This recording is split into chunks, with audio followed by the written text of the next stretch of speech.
This is the setup of an AI for tilapia. So this is the submersible pump.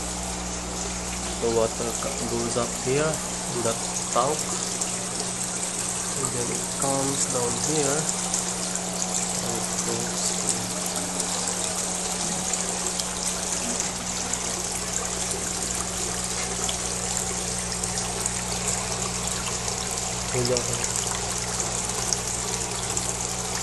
Kuya, ilang araw na po ito, kuya?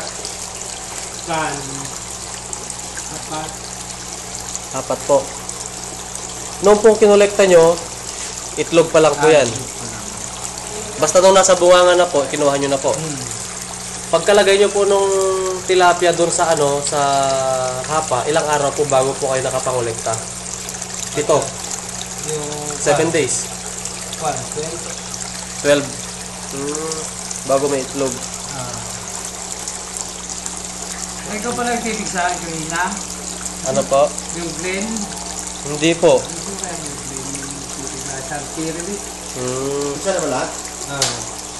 Ilan po ang laman ng isang kwan po? Ilang libo po ito? Ilan pa? Isang jar.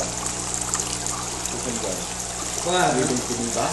Ang laman ng isang jar, 30. 30 lang. Oh. Mas magaan. Yung sa Genomar, 60. Mas malaki po dati dyan. Yung ganyan po, 30 lang po yung ganyan. Yung mas malaki pa po. Opo. Opo. Yung gamit namin,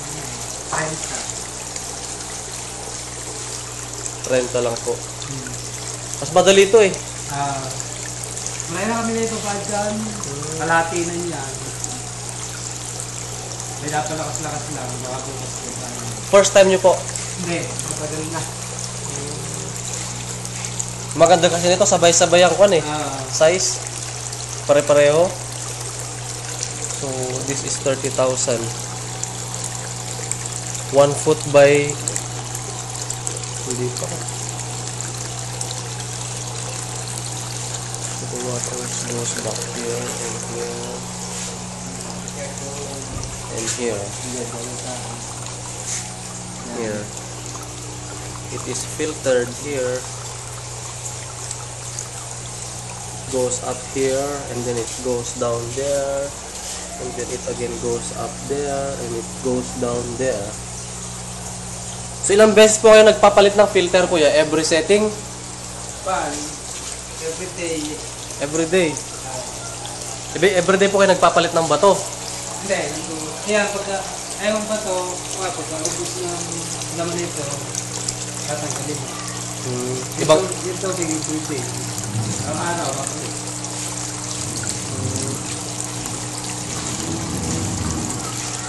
Hindi lumabo. So marami pong nabubuhay dyan.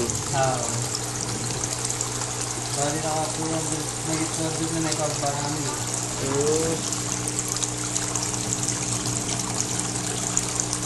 So this is 4-day-old. Meron pa.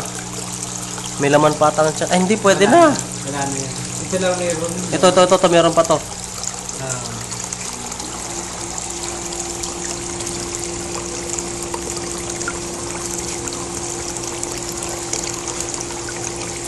So you consider still an egg yolk. If the egg yolk has already been consumed, then it is already ready for sex reversal.